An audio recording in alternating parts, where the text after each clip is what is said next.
trend or truth, one of our favorite segments to play each week during the season. And this time it's a wild card edition. Joe, you mentioned there's a lot out there. There's a lot of different numbers, trends as we head into the postseason about different coaches, quarterbacks, win streaks heading to the postseason. There's a lot here. I mean, we may have some more tomorrow to throw out there, but let me start with one that I noticed. It's actually more than one. And like all week, and I think we kind of alluded to the first segment, maybe we get a couple blowouts this round. And I think one of the games that you would kind of push towards, all right, that looks like a blowout potential, Niners-Seahawks. Has that kind of feel to it. Yet some of the trends point the other way in this game. Let me throw a couple at you guys and tell me if we think this is – what is this, all right? So this is the 20th time in the wild card era we're going to have a team facing a team they swept during the regular season. Niners swept the Seahawks. This will be the 20th time this happened. So when you look at those other 19, the teams that swept are 12-7 straight up, 9-1 against the spread. So they win, right? 12-7. They're going to win again, most likely, but only 9-1 against the spread. So it's been basically 50-50 to actually sweep the team and get the spread. This also stood out to me. The Niners are hot. 10 consecutive straight-up wins entering the wild card game. In the last 20 years, 15 teams have entered the playoffs, 10-game straight-up winning streak. Those teams, 7-8 straight up, 2-13 against the spread. I'm not even including the Brock Purdy rookie quarterback thing, but that's another thing. But just those two things. Third time, most likely win if you swap the team, but you don't win the spread, right? You don't cover. And then 7-8 straight up, last 15 times we've had a team on a 10-game winning streak. What do we make of those things on the Niners' perspective? Can you repeat the 10 wins in a row, that last number you threw out there? Right. Yeah, I thought it was interesting because we always talk about momentum, right? Like who's hot entering the postseason. All right, so San Francisco, 10 consecutive straight. They're 10 in a row they've won, enter the season. 10 in a row straight up. In the last 20 years, 15 teams have played a playoff game on a 10-game straight-up winning streak. So 15 teams have entered the playoffs 10 in a row. Those teams are 7-8 straight up in their first playoff game, 2-13 against the spread. The part that's shocking is the 7-8 straight up. Totally. And I'm sure there's some stories and quarterback injuries, all that stuff. There's context to all of it. But the ATS number, even though it's 2-13, I'm not as surprised. Even the 9-1 with the sweeps, because what happens? People overreact. The market goes too far. They adjust too much. And so then, regular season, you won both games. You're going to win this one. You're going to cover this one. The number ends up being too high. You're the red hot team. You've won 10 in a row. They inflate the number. Number ends up being too high. They don't cover the spread. That makes sense. What doesn't make sense is winning 10 straight games and being below 500 in that wild card game. That's crazy to me. Is it trend or truth?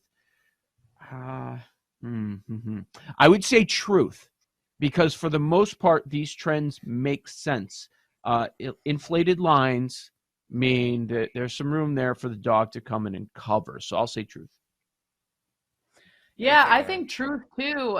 It just goes to show that team who's on the 10-win streak heading into the playoffs probably got overvalued, and maybe the public was, betting on them more, and perhaps the competition's a lot tighter, in those matchups in that first playoff game as well. That's interesting, though. 7-8 straight up. Overconfidence? I mean, I don't know what you make of it. It's like they haven't lost in a while. Haven't faced any adversity, or maybe they had a lighter schedule too and hadn't faced tough competition until that playoff game and got caught slipping. I don't know what you make of it, but it does seem like truth, especially on the spread. I could see the line, as Joe was saying, being overinflated, and they just don't cover.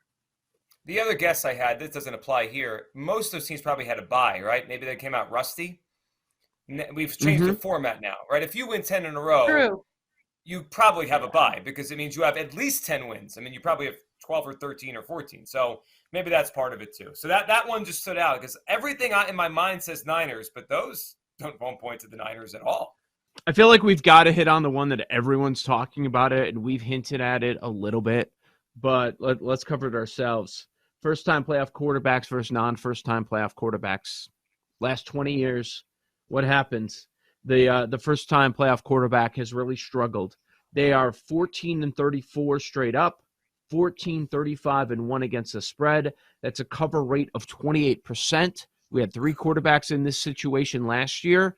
None of them won. None of them covered. Kyler, Mac, and Hurts. Now, there are a couple of games this week where we have first-time quarterbacks going against another first-time quarterback. We're seeing that in the Chargers-Jaguars game with Herbert and Trevor, and we're seeing that in the Seahawks-Niners with Geno and Purdy. So what are the possible matchups? Well, we know that we're going to see this in the Giants-Vikings game for sure. Daniel Jones in his first playoff game, and Kirk Cousins does have some experience. So we could have a few different games here where it would fit this trend. So first-time playoff quarterbacks versus non-first-time playoff quarterbacks cover 28% of the time last 20 years. Trend or truth?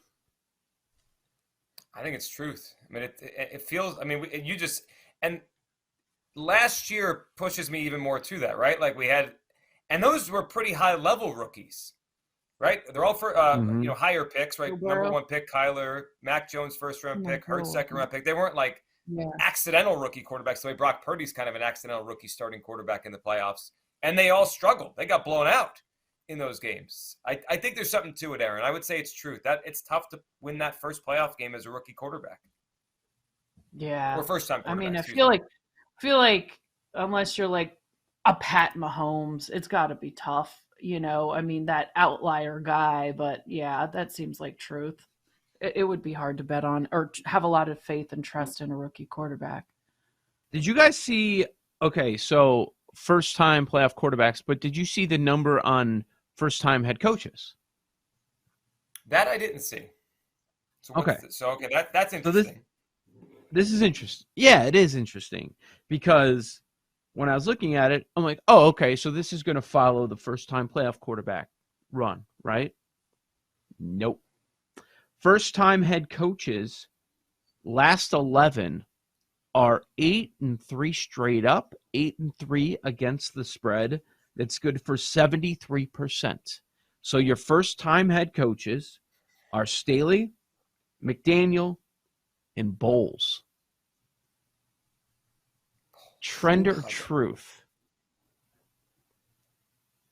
I'm going to say that's trend because I got to see who those coaches played. Yeah, maybe, it could be they got off to a great year, right? They were 12-4 and they played a 9-17. They're probably going to win anyway. Who they played, I think factors in a lot.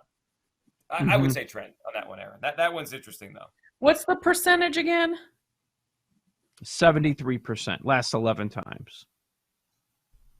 Yeah, it seems like probably trend. I think so too. And in this situation, you got Staley going against Doug. You've got McDaniel going against McDermott. Bowles, McCarthy, whatever. They both stink, but yeah. I definitely think it's trend, and it's a smaller sample, and it seems like it could be more random than first-time playoff quarterbacks, like in a sample of 20 years. Sure. So.